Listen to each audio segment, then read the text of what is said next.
78वें स्वतंत्रता दिवस पर आज जनपद मैनपुरी में जगह जगह उत्साह और उमंग के साथ ध्वजारोहण हुए। सांस्कृतिक कार्यक्रमों का भी आयोजन हुआ। सरकारी गैर सरकारी कार्यालयों पर ध्वजा फहराया गया। डीएम कार्यालय पर डीएम अविनाश किशन सिंह, एसपी कार्यालय पर एसपी विनोद कुमार ने, पुलिस लाइन में पर्यटन मंत्री ठाकुर जयवीर सिंह ने ध्वजारोहण किया। स्वतंत्रता सेनानियों के परिजनों को यहाँ पर सम्मानित भी किया गया है। विद्यालयों के शिक्षक एवं छात्र छात्राओं ने प्रभात फेरी निकाली गई। डीएम ने कलेक्ट्रेट कार्यालय पर ध्वजारोहण किया, सभी को शपथ दिलाई। कबीर आश्रम पर महंत श्री अमर साहिब जी ने ध्वजारोहण किया और यहाँ पर सत्संग का आयोजन भी हुआ है और यहाँ पर महंत अमर साहिब ने आज़ादी के संबंध में विस्तार से जानकारी दी है। यहाँ पर जिला पंचायत कार्यालय पर भी ध्वजारोहण का आयोजन किया गया है। आप इन तस्वीरों में देख सकते हैं कलेक्ट्रेट स्थित डीएम कार्यालय पर डीएम ने ध्वजारोहण किया। तस्वीरों में देख सकते हैं ब्रिलियंट पब्लिक स्कूल के छात्र छात्राओं ने यहाँ पर ये रैली निकाली है। ये रैली ईशिन नदी पुल से ढोल तमाशों के साथ गुजर रही है। आप इन तस्वीरों में देख सकते हैं यहाँ पर कबीर आश्रम मैनपुरी पर अमर साहेब जी जो कबीर आश्रम के महंत हैं, इन्होंने ध्वजारोहण किया है। यहाँ पर नन्हे मुन्ने बच्चे और संत भक्तों ने भाग लिया है। यहाँ बड़ी संख्या में संत भक्त मौजूद रहे हैं। ध्वजारोहण का आयोजन हुआ है। यहाँ पर राष्ट्रीय गीत भी गाया गया है। यहाँ पर संत भक्तों ने यहाँ धार्मिक भजन भी गाए हैं, आज़ादी के तराने भी गाए गए हैं। यहाँ पर इन तस्वीरों में देख सकते हैं बड़ी संख्या में यहाँ पर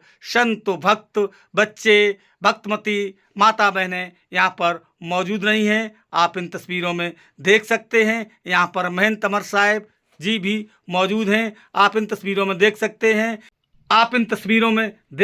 हैं कोतवाली के पीछे राजा के बाग में बालाजी ग्लोबल एकेडमी के छात्र छात्राओं शिक्षक शिक्षकों ने एक विशाल प्रभात फेरी निकाली है, जिसमें बड़ी संख्या में छात्र छात्राएं शिक्षक शिक्षिकाएं मौजूद हैं। यह रैली कचहरी रोड से होती हुई अस्पताल पहुंची है। आप इन तस्वीरों में देख सकते हैं पुलिस लाइन में यहाँ पर कार्यक्रम का आयोजन हुआ है। यहाँ पर्यटन मंत्री ठाकुर जयवीर सिंह ने भाग लिया है। ये बच्चे आरसी इंटर कॉलेज में प्रतिभाग कर रहे हैं। आप इन तस्वीरों में देख सकते हैं यहाँ पर छात्राएं बड़ी संख्या में मौजूद हैं जो सांस्कृतिक कार्यक्रम का आयोजन हो रहा है, इसमें आनंद ले रही हैं। ये छात्र छात्राएं छतों पर भी बैठी हुई आप इन तस्वीरों में देख सकते हैं। पुलिस लाइन में यहाँ पर शपथ दिलाई गई है। यहाँ पर ठाकुर जयवीर सिंह, जिला अध्यक्ष राहुल चतुर्वेदी, जिला पंचायत अध्यक्ष प्रतिनिधि गोविंद भदौरिया मौजूद रहे हैं। पुलिस लाइन में पहुंचे भोगां विधायक रामनेश अग्नोत्री का बैज लगा करके यहाँ सम्मानित किया गया है। इन तस्वीरों में देख सकते हैं बालाजी ग्लोबल एकेडमी के छात्र छात्राओं शिक्षक शिक्षिकाओं ने यहाँ पर ये प्रभात फेरी निकाली है, जिसमें बड़ी संख्या में छात्र छात्राएं शिक्षक शिक्षिकाएं मौजूद रही हैं। आप इन तस्वीरों में देख सकती हैं इस रैली में बच्चे हाथों में झंडा लिए हुए, बैनर लिए हुए, नारेबाजी करते हुए ये बच्चे निकल रहे हैं। यहाँ पर आज़ादी के तराने भी बज रहे थे। इनके साथ बच्चे उत्साह और उमंग के साथ यहाँ पर जा रहे हैं। बालाजी ग्लोबल एकेडमी की ये प्रभात फेरी लगभग 4 किलोमीटर में निकाली गई है। ये विद्यालय से शुरू होकर के अस्पताल, ईशिन नदी पुल, चांदेश्वर मंदिर होती हुई ये मोहन नगर से निकल के आगे बालाजी एकेडमी स्कूल में पहुंची। यह रैली 15 अगस्त के संबंध में क्या कुछ बताया है डीएम अविनाश कृष्ण सिंह ने, ये भी सुने इस पूरी खबर के जरिए। कबीर आश्रम के महंत अमर साहिब जी ने क्या कुछ बताया है, ये भी जानें इस खबर के जरिए। हमारे यूट्यूब चैनल मैनपुरी 84 ब्लॉग में आपका स्वागत है। हमारी वीडियो पर कमेंट करें, चैनल को सब्सक्राइब करें। आपका बहुत बहुत धन्यवाद। क्या कुछ बताया है यहाँ पर, ये भी सुने इस पूरी खबर के जरिए। मैनपुरी से चंदपाल साक्य की रिपोर्ट। देखिए, स्वतंत्रता दिवस हर वर्ष की तरह से हम लोगों ने बड़ी धूमधाम से मनाया है और अभी ध्वजारोहण का कार्यक्रम हुआ है। आज तीसरे दिन हो गया। 3 दिनों से हम लोग हर घर तिरंगा का कार्यक्रम पूरे जनपद में उमंग और उत्साह के साथ कर रहे हैं।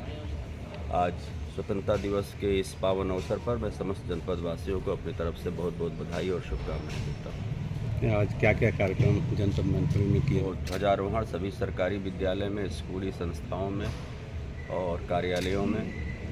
इसके अलावा वृक्षारोपण का कार्यक्रम है, कुछ देशभक्ति गीत है, तिरंगा यात्रा है, हाफ मैराथन है, स्वतंत्रता सेनानियों के परिवारों को और जो हमारे भूतपूर्व सैनिक हैं इन लोगों का सम्मान कार्यक्रम है। इस तरह के ढेरों कार्यक्रम हम लोगों ने दिन भर रखे। यथार्थ में बच्चे का जन्म मां से होता और मां ही बच्चे की प्रथम पाठशाला होती। हमारे देश का गौरव केवल इसी बात से है कि हमारे देश में माताएं सबसे ज्यादा सच्चरित्र हुई हैं, सबसे ज्यादा धार्मिक हुई हैं, सबसे ज्यादा वीरांगनाएं हुई हैं। किसी देश में इतनी माताएं वीरांगना नहीं हुई। अगर हम अपने देश का इतिहास सबसे पहले खोजते हैं तो हमारे देश की जो सबसे बड़ी खोज है वो वेदों से चलती है और वेद में अपाला, घोषा, कई ऐसी विदुषी माताएं जिन्होंने वेद की ऋचाएं बनाई थी। बाद में ये पंडिताऊ पाखंड लग गया था कि शूद्रों को वेद पढ़ने का अधिकार नहीं। ऐसा कुछ नहीं। जिन माताओं ने वेदों की ऋचाएं बनाई हो, वेदों के मंत्र बनाए हो, वेदों के सूत्र बनाए हो और उन्हीं को पढ़ने का अधिकार न हो, ये गुलामी। तो सबसे बड़ी बात हम ये समझें कि माता का हमारे भारतवर्ष में सबसे बड़ा स्थान रहा है। एक सच्चे देशभक्त ने कहा था, मात भारत तू होवे निराशा नहीं, मात भारत तू होवे निराशा नहीं, जान तुझ पर ही कुर्बान कर जाएंगे, जान तुझ पर ही कुर्बान कर जाएंगे। तेरे सूखे अरमानों को, तेरे सूखे अरमानों के आंगन में आशा के फूल खिला जाएंगे। मात भारत तू होवे निराशा नहीं, जान तुझ पर ही कुर्बान कर जाएंगे। यथार्थ में जो भारत की संतानें हुई हैं, भारत माता की संतानें हुई हैं, उन्होंने भी अपनी मां का कर्ज समझ करके अपनी भारत माता के प्रति अपना उत्तरदायित्व निभाने के लिए अपने जीवन को समर्पित कर दिया।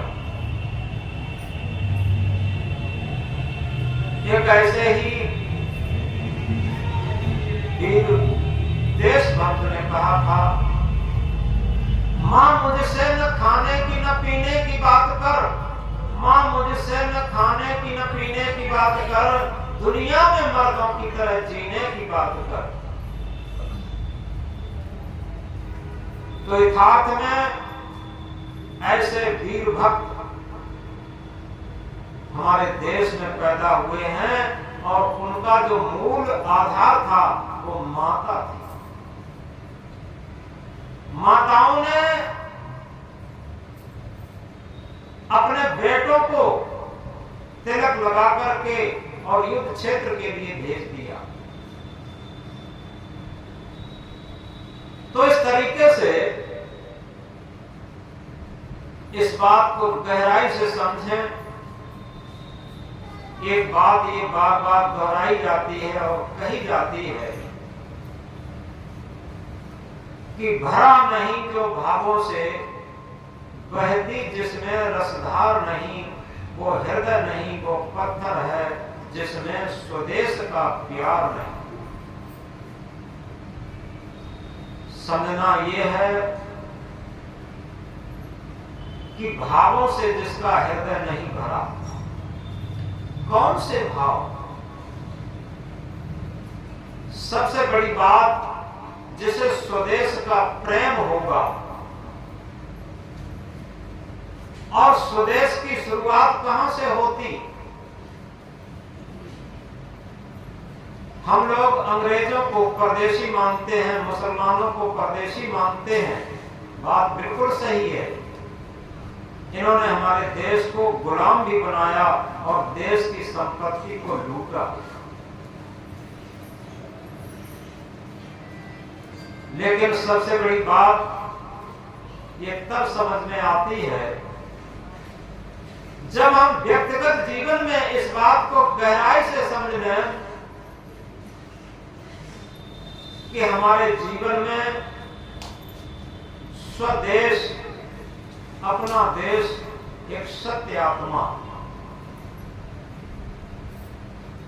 परदेश जिसे कहते हैं वो मन इंद्रियों की गुलामी है। परदेश जिसे कहते हैं वो मन इंद्रियों की गुलामी है, और स्वदेश जिसे कहते हैं वो अंतरात्मा की आवाज है, सत्य अंतरात्मा है, जो अपने जीवन को सत्य अंतरात्मा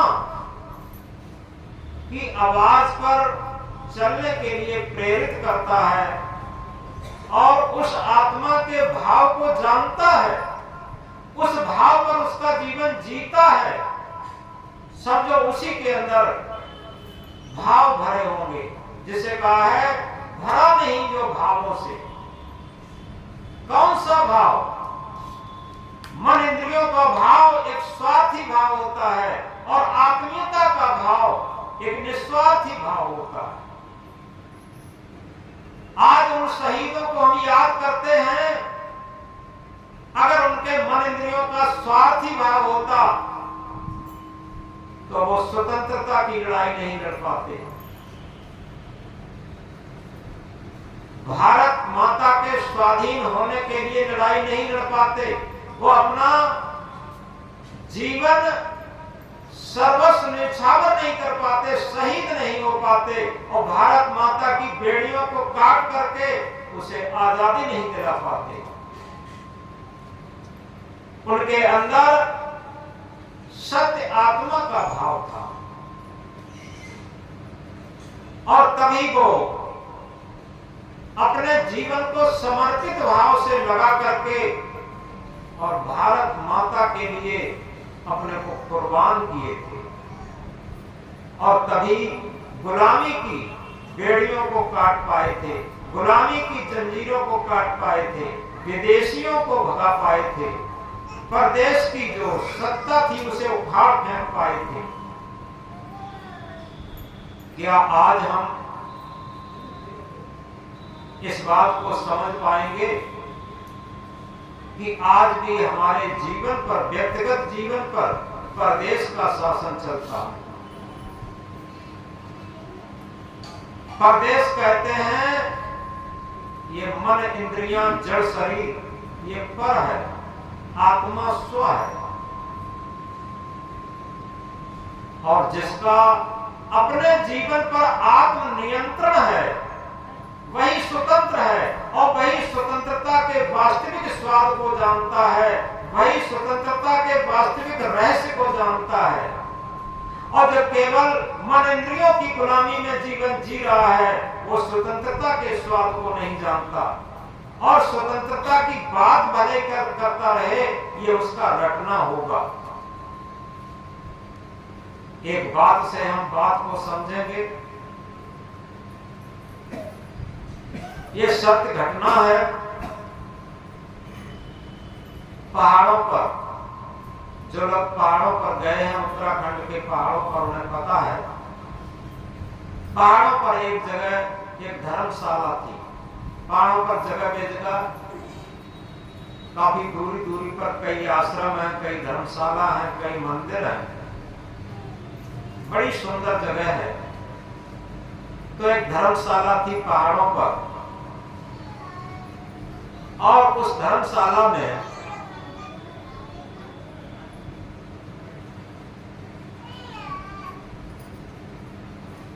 एक पिंजड़े में तोता पला था। पुजारी एक तोते को पाले था और तोते को रटाया था स्वतंत्रता स्वतंत्रता स्वतंत्रता। तोता ने अच्छी तरीके से रट रखा था स्वतंत्रता स्वतंत्रता स्वतंत्रता।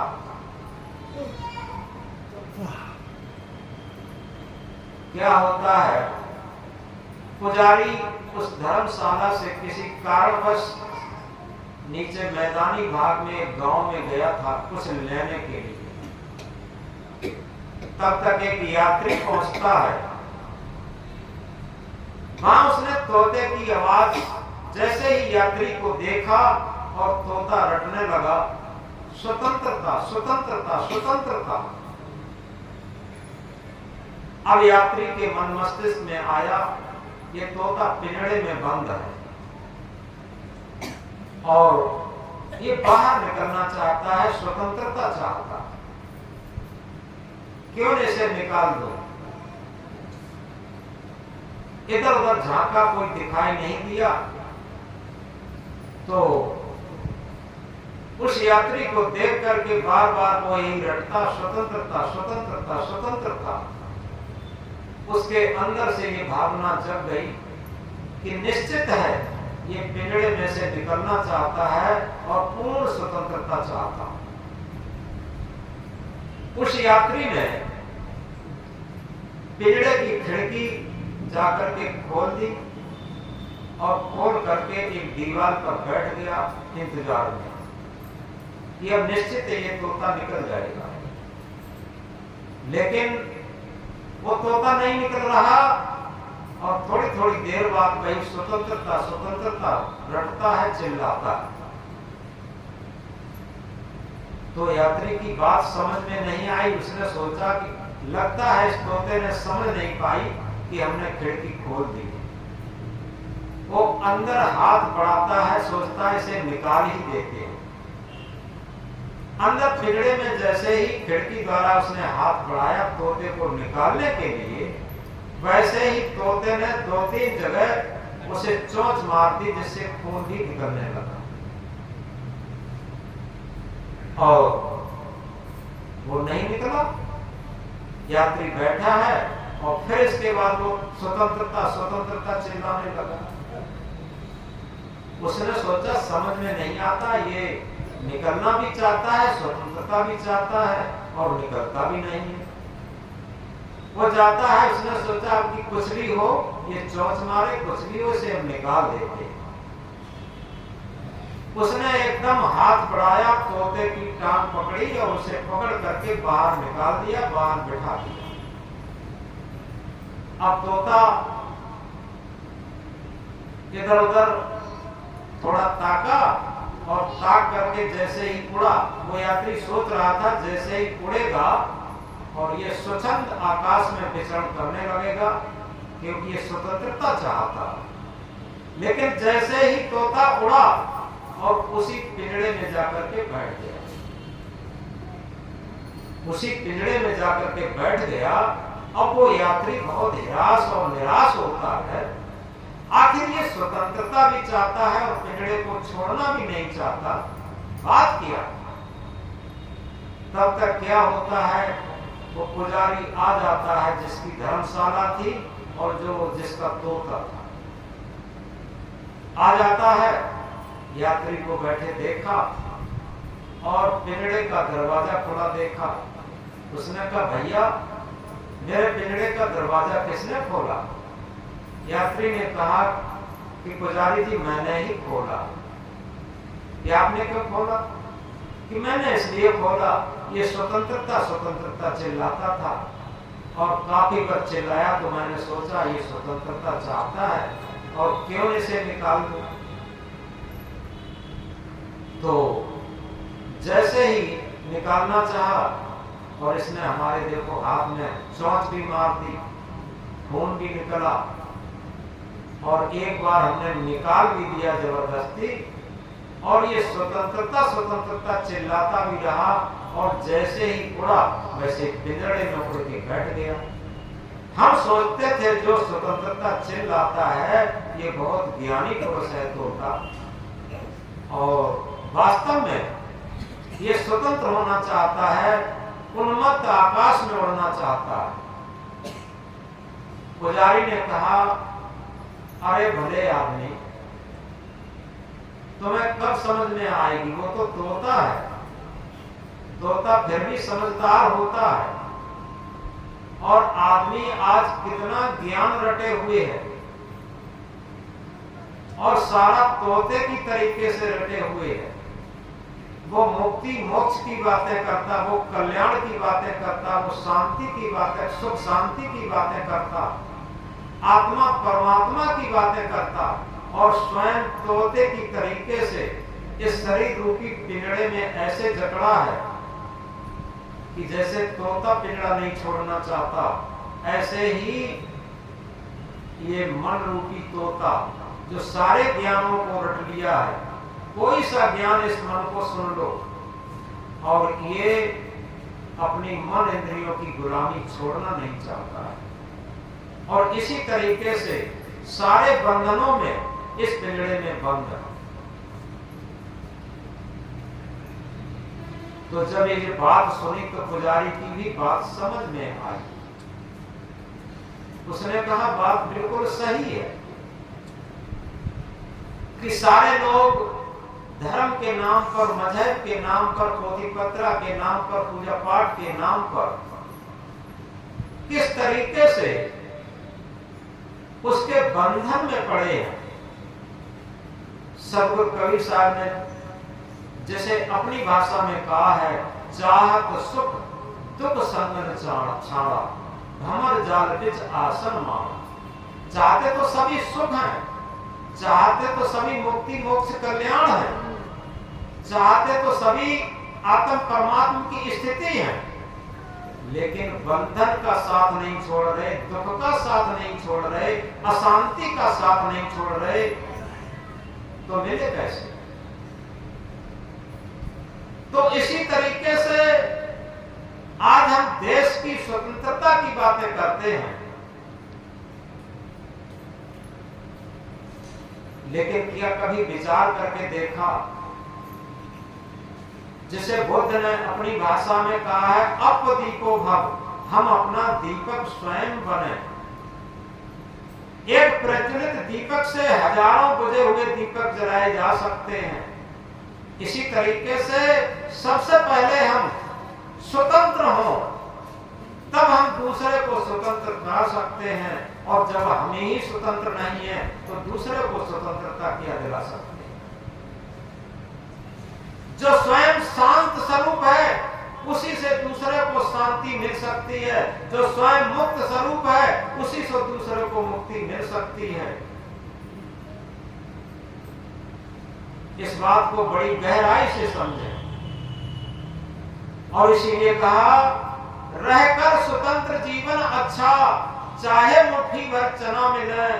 रहकर स्वतंत्र जीवन अच्छा, चाहे मुट्ठी भर चना मिले। धिक्कार गुलामी का बंधन, चाहे घी गुड़ से सना मिले। यथार्थ में जिसने अपने जीवन को स्वतंत्र रहने की स्थिति के आनंद को, शांति को समझ लिया, वो वास्तव में मन इंद्रियों की गुलामी से जरूर हट जाएगा। और जिसने उस सच्ची शांति, आनंद और स्वतंत्रता का सही अनुभव नहीं कर पाया, सही अनुभूति न कर पाई, केवल तोते की तरीके से रटता रहा, तो निश्चित है वो उसी भव बंधन में उसी परदेश की गुलामी में, मन इंद्रियों की गुलामी में अपने जीवन को जकड़े रहेगा और स्वतंत्रता रटता रहेगा, मुक्ति मोक्ष रटता रहेगा, आत्म परमात्मा रटते रहेगा, सुख शांति रटता रहेगा। तो इसलिए हमें जीवन में जरूरत है जागने की। जब हमारा जीवन एक दीपक के समान स्वयं प्रज्वलित दीपक होता, जागा हुआ दीपक होता, तो निश्चित है हमारे जीवन में ये साफ झलकने लगती बातें कि यथार्थ में कि हमारा मन कितना लोलुपी है। हमारी अंतर्दृष्टि हो जाती। जब हमारी अंतर्दृष्टि खुलने लगती तो निश्चित है हमें हमारी गलतियां दिखाई देने, और जो स्थूल दृष्टि है, बाह्य दृष्टि है, वो अपनी गलतियों को छिपाता रहता, पाटता रहता और अपने गुणों का वर्णन करता रहता, अपनी योग्यता का वर्णन करता रहता, अपनी धन जमीन प्रॉपर्टी का वर्णन करता रहता। ये स्वाभाविक रहता। दुनिया में सबसे बड़ा बंधन यही है जो हमारे अंदर अहंता ममता। दुनिया की सबसे बड़ी गुलामी यही है जो हमारे मन में अहंता ममता। अहंता ममता से ही हमारा बंधन दुख से पीड़ित है, अहंकार से पीड़ित है, गुलामी से पीड़ित है, बंधन से पीड़ित है। क्या हम अपने जीवन को भी समझने का प्रयास करते हैं? जब हम अपने जीवन को समझने का प्रयास करेंगे तो यथार्थ में हमारा जीवन स्वतंत्रता की तरफ जाएगा। जो हमने कहा था, स्व माने अपना, तंत्र माने नियंत्रण। अपना नियंत्रण, जिसका जीवन आत्मनियंत्रण में व्यतीत होता है, वास्तव में वो पूर्ण स्वतंत्र है। और जिसका जीवन मन इंद्रियों की गुलामी में व्यतीत होता है, वो पूर्ण स्वतंत्र है। चाहे वो सोने की थाली में भोजन करता हो और चाहे वो सोने के पलंग पर सोता हो, सोने के महल में सोता हो, कोई बात नहीं। जिस तरीके से बेड़ी होती है, चाहे लोहे की हो, सोने की हो, दोनों बंधन देती है, इसी तरीके से हमारे मन की अहंता ममता उस बेड़ी की तरीके से हमें बांधती है।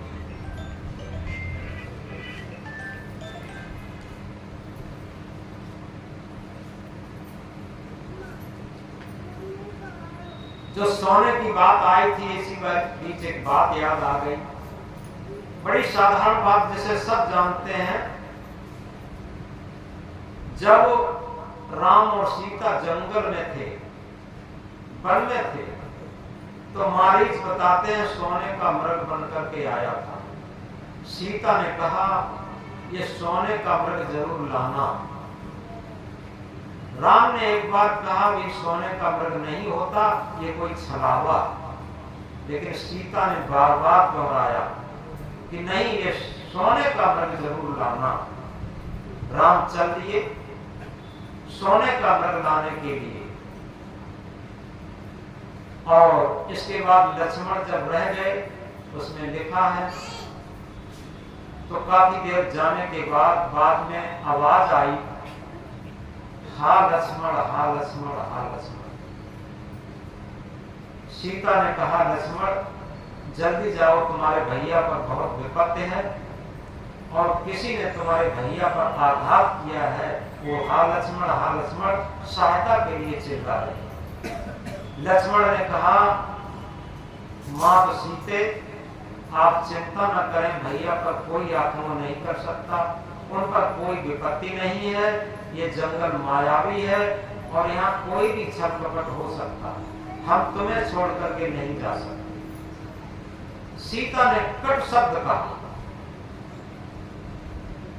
और ऐसे शब्द कहे जो लक्ष्मण का हृदय हिल गया, उन्हें मजबूर कर दिया जाने के लिए। तो ऐसे कट शब्द सुनकर के जब लक्ष्मण जाने के हुए तो लक्ष्मण के अंदर एक विवेक जगा। थोड़ा गहराई से समझे, एक उदाहरण के द्वारा हम समझा रहे बात। उनके लक्ष्मण के अंदर एक विवेक जगा। उन्होंने जो पर्णकुटी थी, कुटिया थी, उसके अंदर एक रेखा खींची और ये कहा कि देखो सीते, आप इस रेखा के बाहर मत जाना, सुरक्षित रहो, रेखा के अंदर रहना। सीते ने कहा ठीक है, तुम जल्दी जाओ। लक्ष्मण चले जाते हैं और जाने के बाद वहां कुछ नहीं, राम पर कोई विपत्ति नहीं थी। और इसी बीच रावण आ जाता है और साधु का वेश बनाकर रावण ने भिक्षा मांगी, सीता ने भिक्षा दी रेखा के अंदर रहकर। तो रावण ने कहा कि नहीं, ये बंधी हुई भिक्षा नहीं चाहिए, रेखा के बाहर निकल करके भिक्षा दे। तो सीता जैसे ही रेखा से बाहर निकलती हैं, रावण अपने वास्तविक स्वरूप में आकर सीता का हरण कर लेता है। जैसे ही लक्ष्मण आते हैं, राम आते हैं, कुटिया सुनी देख करके और सारी बात समझ जाते हैं, कोई अनहोनी घटना घट गई। अब हमें थोड़ी सार बात लेनी है। सीता अगर रेखा के अंदर रहती तो स्वतंत्र थी और रेखा के बाहर गई, परतंत्र हो गई, रावण के अंडर कस्टडी में पहुंच गई। ये बाहर की सीता की बात नहीं है। अगर इसे आध्यात्म के अंदर घटाएं, रामचंद्र दृढ़ ज्ञान सत्य सीता है सोई, अहंकार रावण भयो कुमत कटवाने। पूरी अध्यात्म रामायण है, लेकिन हमें सार बात लेनी है, उसके कहने का यहाँ समय नहीं है। रामचंद्र दृढ़ ज्ञान, जो आत्म ज्ञान है, सत्य ज्ञान है, वही रामचंद्र। सत्य सीता है सोई, और सत्य की भावना है वो सत्य है। लेकिन क्या होता है जब अहंकार आता है, रावण अहंकार का स्वरूप है, तब सारी रेखाओं को पार करके और मन इंद्रियों की गुलामी में जो हमारा जीवन चला जाता है, तभी अहंकार, काम, क्रोध, लोभ, मोह, ये सब रावण का स्वरूप है। ये उसे चुरा लेती सीता, सत्य सीता को चुरा लेती। यहां पर बात समझने की है, लोगों के मन में क्या आता है कि हम किसी की बात पर चलते हैं, किसी की बात को मानते हैं तो पराधीन रहते हैं, और किसी की बात नहीं मानते, मेरे मन में जो बात आती है वही करते हैं, हम स्वतंत्र रहते हैं। ये सब बात झूठी है। जो किसी आदर्श पुरुष, संत, गुरु, माता पिता, इनकी बात को मान के चलता, इनके सूत्रों पर चलता, वही स्वतंत्र होता। उदाहरण के लिए जैसे हमारे भारतवर्ष में सड़क पर बाएं चलते हैं, एक नियम है, एक कानून है। पूरे भारतवर्ष में इस कानून का पालन किया जाता है कि अपने बाएं चले। अब कोई व्यक्ति कहता है ये तो बड़ी भारी पराधीनता है, नियम को मानना, कानून को मानना, हम तो स्वतंत्र हैं, हम तो बाएं न चल करके दाएं चलेंगे।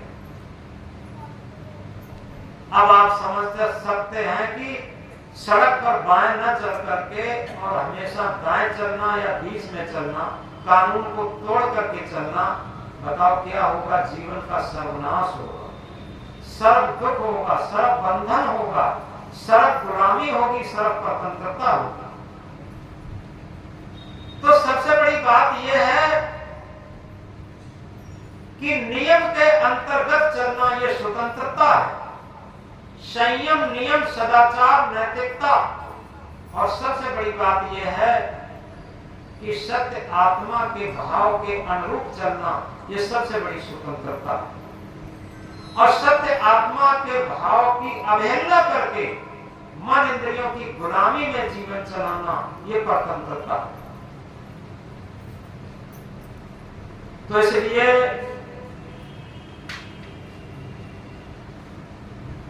ये सारी विपत्तियां, एक जगह कहा है, सच है विपत्ति जब आती है कायर को ही दिल खाती है। सच है जब विपत्ति आती है कायर को ही दिल खाती है। सूरमा नहीं विचलित होते, सूरमा नहीं विचलित होते, पर एक धीरज नहीं खोते, एक पल के लिए भी धीरज नहीं खोते। कांटों को राह बनाते हैं, कांटों को राह बनाते हैं और विघ्नों को गले लगाते हैं। कांटों को राह बनाते हैं, विघ्नों को गले लगाते हैं। जिन शहीदों को आज याद करें, उन्होंने कांटों को ही राह बनाया और विघ्नों को ही गले लगाया। अन्यथा वो कहते हम क्यों जाएं शहीद होने के लिए, हम क्यों जाएं अंग्रेजों को भगाने के लिए, हम क्यों जाएं स्वतंत्रता के लिए। हमारे भी तो घर बाल बच्चे हैं, हमारे भी तो घर जमीन जायदाद है। वो सोचते आज महात्मा लोग भी हो जाते हैं, स्वतंत्रता के लिए होते हैं, लेकिन सच बात ये अगर गहराई से समझा जाए तो मन इंद्रियों की गुलामी में बिकने के लिए अधिक होते, स्वतंत्रता के लिए नहीं होते। वहां खुली चुनौती होती है। जो साधना क्षेत्र है वो एक रण क्षेत्र है। ये कहा है, मूरख को खेल जग हसत खात दिन रात, मूरख को खेल जग हसत खात दिन रात, किंतु विवेकी संत के रण स्थल दिख